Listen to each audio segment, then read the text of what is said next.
Intravenous therapy. Intravenous therapy, 4, is a therapy that delivers fluids directly into a vein. The intravenous route of administration can be used both for injections, using a syringe at higher pressures, as well as for infusions, typically using only the pressure supplied by gravity. Intravenous infusions are commonly referred to as drips. The intravenous route is the fastest way to deliver medications and fluid replacement throughout the body, because they are introduced directly into the circulation. Intravenous therapy may be used for fluid volume replacement, to correct electrolyte imbalances, to deliver medications, and for blood transfusions. Types of access. Intravenous systems can be categorized by which type of vein the inserted tube, called the catheter, empties into. Peripheral lines. A peripheral intravenous (PIV) line is used on peripheral veins, the veins in the arms, hands, legs and feet. This is the most common type of therapy used. Central lines. Central lines have their catheters that are advanced through a vein and empty into a large central vein, a vein within the torso, usually the superior vena cava, inferior vena cava or even the right atrium of the heart. Indications for a central line over the more common peripheral line commonly includes poor peripheral venous access for a PIV. Another common indication is when patients would require infusions over a prolonged period of time, such as antibiotic therapy over a few weeks for osteomyelitis. Another indication is when the substances to be administered could irritate the blood vessel lining, such as total parenteral nutrition, whose high glucose content can damage blood vessels, and some chemotherapy regimens. There is less damage to the blood vessels because central veins have a larger diameter than peripheral veins, have faster blood flow, and would get diluted as it is quickly distributed to the rest of the body. Vasopressors, such as norepinephrine, vasopressin, epinephrine, phenylephrine, among others, are typically infused through central lines to minimize the risk of extravasation. Other advantages are that multiple medications can be delivered at once, even if they would not be chemically compatible within a single tube, as there is room for multiple parallel compartments, lumina, within the catheter. It is commonly believed that fluid can be pushed faster through a central line. However, the diameter of each lumen is often smaller than that of a large-bore peripheral cannula. Caregivers can also measure central venous pressure and other physiological variables through the central line. They are also longer and, as reflected by Boisseul's law, require higher pressure to achieve the same flow, all other variables being equal. Central lines carry risks of bleeding, infection, gangrene, thromboembolism and gas embolism. See risks below. They are often more difficult to insert correctly as the veins are not usually palpable and rely on an experienced clinician knowing the appropriate landmarks and/or using an ultrasound probe to safely locate and enter the vein. Surrounding structures such as the pleura and carotid artery are also at risk of damage, with the potential for pneumothorax or even cannulation of the artery. There are several types of central access, depending on the route that the catheter takes from the outside of the body to the vein. Peripherally inserted central catheter, PICC. The PICC line is inserted through a sheath into a peripheral vein, sometimes using the Seltinger technique or modified Seltinger technique, under ultrasound guidance, usually in the arm, and then carefully advanced upward until the catheter is in the superior vena cava or the right atrium. This is usually done by measuring the distance to an external landmark, such as the suprasternal notch, to estimate the optimal length. An X-ray must be used to verify that the tip is in the right place when fluoroscopy was not used during the insertion. More modern technology utilizes EKG technology to determine when the tip is in the correct location. A PICC may have a single lumen, tube and connector, 2 double lumen, or 3 triple lumen compartments, each with its own external connector. Power injectable PICCs are now available as well. From the outside, a single lumen PICC resembles a peripheral line, except that the tubing is slightly wider. The insertion site requires better protection than that of a peripheral line, due to the higher risk of serious infection if bacteria travel up the catheter. However, a PICC poses less of a systemic infection risk than other central lines, because the insertion site is usually cooler and drier than the sites typically used for other central lines. This helps to slow the growth of bacteria which could reach the bloodstream by traveling under the skin along the outside of the catheter. The chief advantage of a PICC over other types of central lines is that it is safer to insert with a relatively low risk of uncontrollable bleeding and essentially no risks of damage to the lungs or major blood vessels. Although special training is required, a PICC does not require the skill level of a physician or surgeon. It is also externally unobtrusive, and with proper hygiene and care can be left in place for months to years if needed for patients who require extended treatment. The chief disadvantage is that it must be inserted and then travel through a relatively small peripheral vein, which can take a less predictable course on the way to the superior vena cava and is therefore somewhat more time-consuming and more technically difficult to place in some patients. As a PICC travels through the axilla, it can also become kinked, causing poor function. Tunneled lines. While some central lines have their catheter pass through the skin and then directly into the vein, other central lines called tunneled catheters insert through the skin and then pass or tunnel a significant distance before inserting into the vein.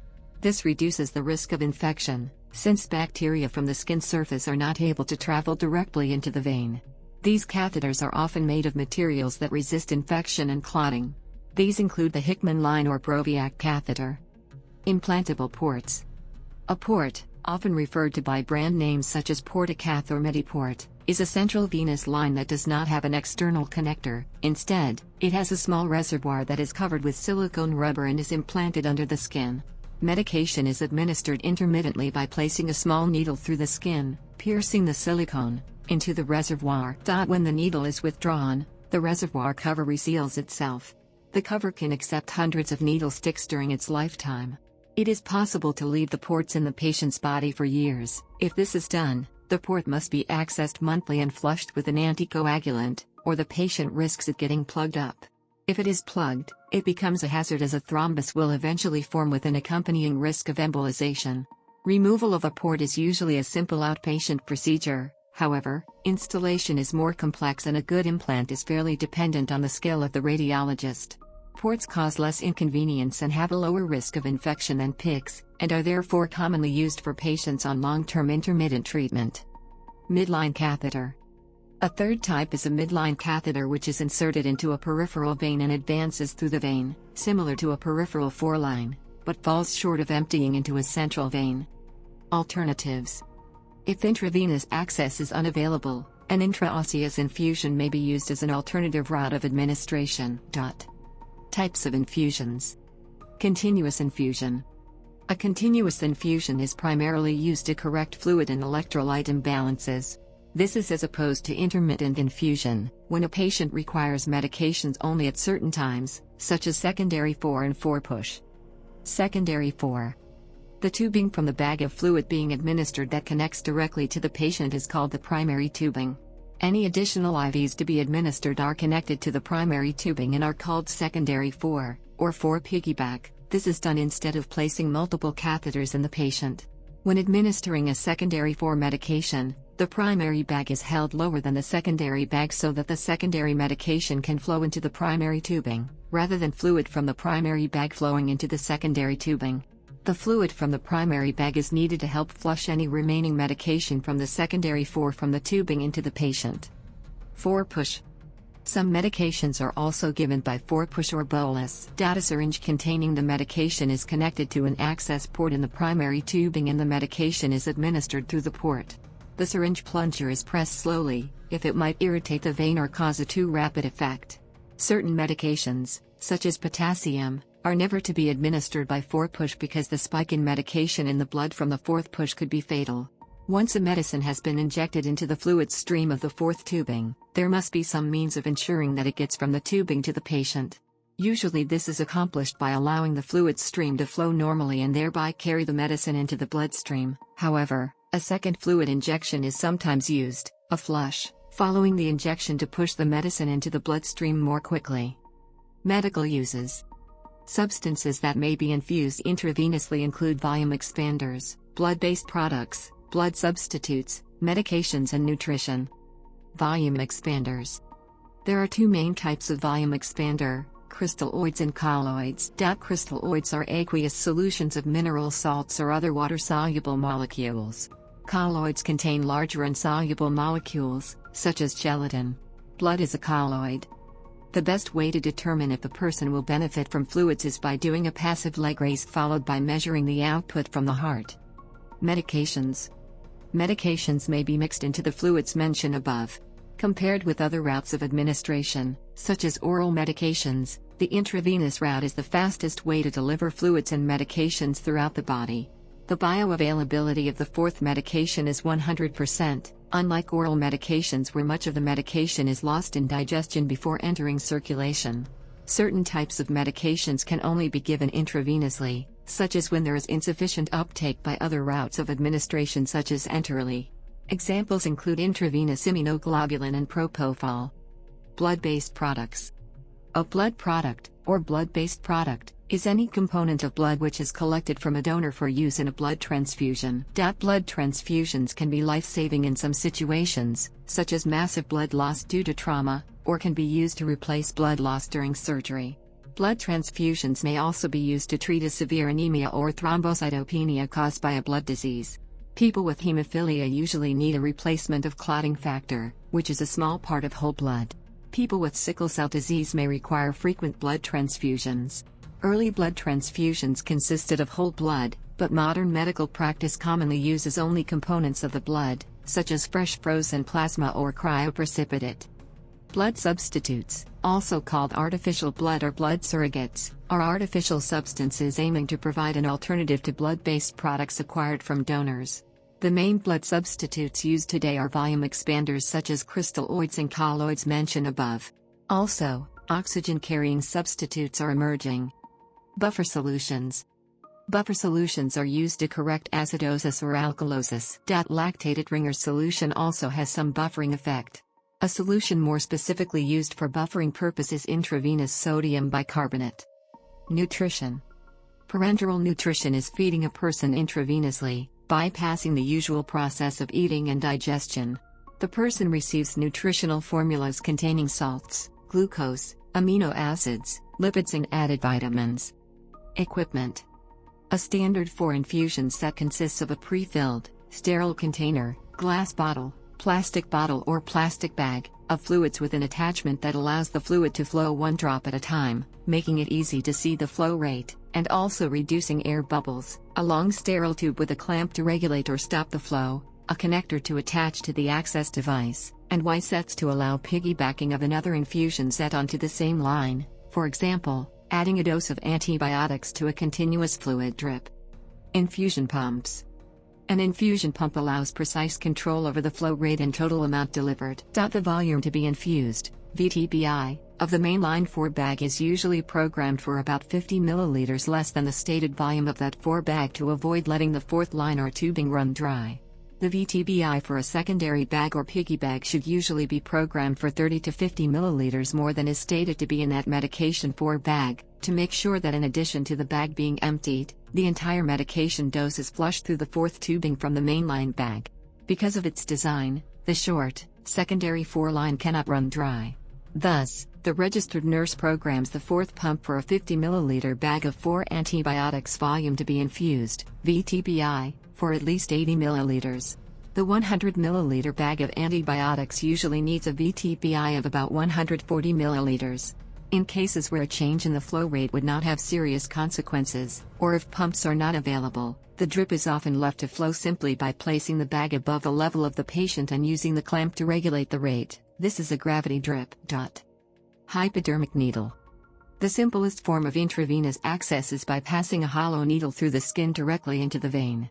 This needle can be connected directly to a syringe, used either to withdraw blood or deliver its contents into the bloodstream, or may be connected to a length of tubing and thence whichever collection or infusion system is desired. The most convenient site is often the arm, especially the veins on the back of the hand, or the median cubital vein at the elbow, but any identifiable vein can be used. Often it is necessary to use a tourniquet which restricts the venous drainage of the limb and makes the vein bulge. Once the needle is in place, it is common to draw back slightly on the syringe to aspirate blood, thus verifying that the needle is really in a vein. The tourniquet should be removed before injecting to prevent extravasation of the medication. Drip chamber. Many systems of administration employ a drip chamber, which prevents air from entering the bloodstream, air embolism, and allows an estimation of flow rate. Peripheral cannula. A peripheral cannula is the most common intravenous access method utilized in both hospitals and pre-hospital services. A peripheral 4-line, PVC or PIV, consists of a short catheter, a few centimeters long, inserted through the skin into a peripheral vein, any vein not situated in the chest or abdomen. This is usually in the form of a cannula over needle device, in which a flexible plastic cannula comes mounted over a metal trocar. Once the tip of the needle and cannula are introduced into the vein via venipuncture, the cannula is advanced inside the vein over the trocar to the appropriate position and secured. The trocar is then withdrawn and discarded. Blood samples may be drawn directly after the initial 4 cannula insertion. Any accessible vein can be used, although arm and hand veins are used most commonly, with leg and foot veins used to a much lesser extent. In infants, the scalp veins are sometimes used. The caliber of needles and catheters can be given in Birmingham gauge or French gauge. A Birmingham gauge of 14 is a very large cannula, used in resuscitation settings, and 24 to 26 is the smallest. The most common sizes are 16 gauge, mid-size line used for blood donation and transfusion, 18 and 20 gauge, all-purpose line for infusions and blood draws, and 22 gauge, all-purpose pediatric line. 12 and 14 gauge peripheral lines are capable of delivering large volumes of fluid very fast, accounting for their popularity in emergency medicine. These lines are frequently called large bores or trauma lines. To make the procedure more tolerable for children, medical staff may apply a topical local anesthetic, such as Emla or Amitab, to the skin of the chosen venipuncture area about 45 minutes beforehand. The part of the catheter that remains outside the skin is called the connecting hub. It can be connected to a syringe or an intravenous infusion line, or capped with a heplock or saline lock, a needleless connection filled with a small amount of heparin or saline solution to prevent clotting, between uses of the catheter. Ported cannulae have an injection port on the top that is often used to administer medicine. In cases of shock, a central venous catheter, a peripherally inserted central catheter, PICC, venous cut-down or intraosseous infusion may be necessary. If the cannula is not sited correctly, or the vein is particularly fragile and ruptures, blood may extravasate into the surrounding tissues. This situation is known as a blown vein or tissuing. Using this cannula to administer medications causes extravasation of the drug, which can lead to edema, causing pain and tissue damage, and even necrosis depending on the medication. The person attempting to obtain the access must find a new access site proximal to the blown area to prevent extravasation of medications through the damaged vein. For this reason, it is advisable to site the first cannula at the most distal appropriate vein. If a patient needs frequent venous access, the veins may scar and narrow, making any future access extremely difficult or impossible. A peripheral fore cannot be left in the vein indefinitely out of concern for the risk of infection and phlebitis, among other potential complications. However, recent studies have found that there is no increased risk of complications in patients whose IVs were replaced only when clinically indicated versus patients whose IVs were replaced routinely.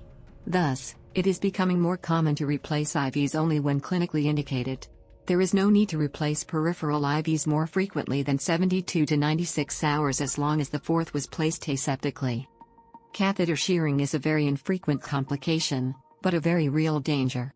Shearing occurs when part of the catheter is cut by the sharp beveled edge of the trocar.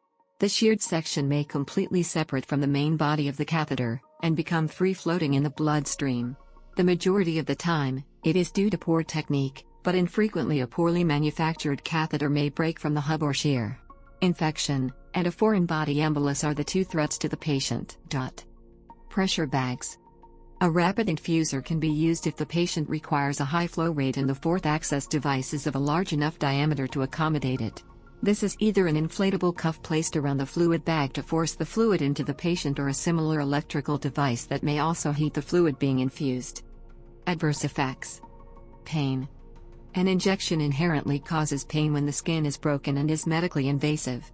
In cases in which a choice between intravenous therapy and oral treatment may be made to achieve the same outcome, such as in the case of mild or moderate dehydration treatment, assuming oral rehydration therapy is an option, then one should avoid using intravenous therapy in place of the less invasive oral option. Children in emergency departments being treated for dehydration in particular have better outcomes with oral treatment because it does not cause the pain or risk the complications of an injection. Cold spray can decrease the pain of putting in fore. Infection. Any break in the skin carries a risk of infection. Although fore insertion is an aseptic procedure, Skin-dwelling organisms such as coagulase-negative Staphylococcus or Candida albicans may enter through the insertion site around the catheter, or a bacteria may be accidentally introduced inside the catheter from contaminated equipment. Moisture introduced to unprotected foresites through washing or bathing substantially increases the infection risks. Infection of foresites is usually local, causing easily visible swelling, redness, and fever. If bacteria do not remain in one area but spread through the bloodstream, the infection is called sepsis and can be rapid and life-threatening. An infected central fore poses a higher risk of sepsis, as it can deliver bacteria directly into the central circulation. Phlebitis. Phlebitis is inflammation of a vein that may be caused by infection, the mere presence of a foreign body, the fourth catheter, or the fluids or medication being given. Symptoms are warmth, swelling, pain, and redness around the vein. The fourth device must be removed and if necessary reinserted into another extremity. Due to frequent injections and recurring phlebitis, scar tissue can build up along the vein. The peripheral veins of intravenous drug addicts, and of cancer patients undergoing chemotherapy, become sclerotic and difficult to access over time, sometimes forming a hard, painful venous cord. Infiltration, extravasation. Infiltration occurs when an fluid or medication accidentally enters the surrounding tissue rather than the vein. It may occur when the vein itself ruptures. The elderly are particularly prone to fragile veins due to a paucity of supporting tissues, when the vein is damaged during insertion of the intravascular access device, when the device is not sited correctly, from increased vein porosity, or when the entry point of the device into the vein becomes the path of least resistance. For example, if a cannula is in the vein for some time, the vein may scar and close and the only way for fluid to leave is along the outside of the cannula where it enters the vein. Infiltration is an inadvertent administration of a non-vesicant solution/drug into the tissue, which happens so often when the tourniquet isn't removed in a timely fashion. Infiltration is characterized by coolness and pallor to the skin as well as localized swelling or edema. It is treated by removing the intravenous access device and elevating the affected limb so that the collected fluids can drain away. Sometimes injections of hyaluronidase can be used to speed the dispersal of the fluid/drug. Infiltration is one of the most common adverse effects of FOR therapy and is usually not serious unless the infiltrated fluid is a medication damaging to the surrounding tissue, most commonly a vesicant or chemotherapeutic agent, in which case it is called extravasation and extensive necrosis can occur. Fluid overload. This occurs when fluids are given at a higher rate or in a larger volume than the system can absorb or excrete. Possible consequences include hypertension, heart failure, and pulmonary edema. Hypothermia. The human body is at risk of accidentally induced hypothermia when large amounts of cold fluids are infused. Rapid temperature changes in the heart may precipitate ventricular fibrillation. Electrolyte imbalance. Administering a too diluted or too concentrated solution can disrupt the patient's balance of sodium, potassium, magnesium, chloride, and other electrolytes. Hospital patients usually receive blood tests to monitor these levels. It is essential to correct these imbalances if they occur, as they can lead to the clinical symptoms of electrolyte imbalance, which, if left untreated, can lead to acidosis/alkalosis, and ultimately death. Embolism. A blood clot or other solid mass, as well as an air bubble, can be delivered into the circulation through and end up blocking a vessel. This is called embolism. It is nearly impossible to inject air through a peripheral fore at a dangerous rate. The risk is greater with a central fore. Air bubbles of less than 30 microliters are thought to dissolve into the circulation harmlessly. A larger amount of air, if delivered all at once, can cause life-threatening damage, or, if extremely large, 3 to 8 milliliters per kilogram of body weight, can stop the heart. One reason veins are preferred over arteries for intravascular administration is because the flow will pass through the lungs before passing through the body. Air bubbles can leave the blood through the lungs. A patient with a right-to-left shunt is vulnerable to embolism from smaller amounts of air. Fatality by air embolism is rare, although this may be in part because it is so difficult to determine when this is the cause of death. Glucose. Intravenous glucose is used in some Asian countries such as Korea as a pick-me-up, for energy, but is not a part of routine medical care in the United States where a glucose solution is a prescription drug. Asian immigrants to the United States are at risk if they seek intravenous glucose treatment. It may be had at storefront clinics catering to Asian immigrants, but, despite having no more effect than drinking sugared water, poses medical risks such as the possibility of infection. It is commonly called ringer. Use in sports. 4. Rehydration was formerly a common technique for athletes. The World Anti-Doping Agency, WADA, prohibits intravenous injection of more than 100 milliliters per 12 hours, except under a medical exemption. The United States Anti-Doping Agency notes that, as well as the dangers inherent in therapy, IVs can be used to change blood test results, such as hematocrit where EPO or blood doping is being used, mass urine test results, by dilution, or by administering prohibited substances in a way that will more quickly be cleared from the body in order to beat an anti-doping test. Sports people suspended after attending Boutique 4 clinics include footballer Samir Nasri in 2017 and swimmer Ryan Lochte in 2018. Used for hangover treatment. In the 1960s, John Myers developed the Myers cocktail, a non-prescription solution of vitamins and minerals marketed as a hangover cure and general wellness remedy. The first Boutique 4 clinic, offering similar treatments, opened in Tokyo in 2008. These clinics, whose target market was described by Ella's health nuts who moonlight as heavy drinkers, have been publicized in the 2010s by glamorous celebrity customers. History. Intravenous technology stems from studies on cholera treatment in 1831 by Dr. Thomas Lott of Leith. Intravenous therapy was pioneered by Italian physician Guido Baccatli in the late 1890s and further developed in the 1930s by Hirschfeld, Hyman and Wenger but was not widely available until the 1950s. But was not widely available until the 1950s. But was not widely available until the 1950s. But was not widely available until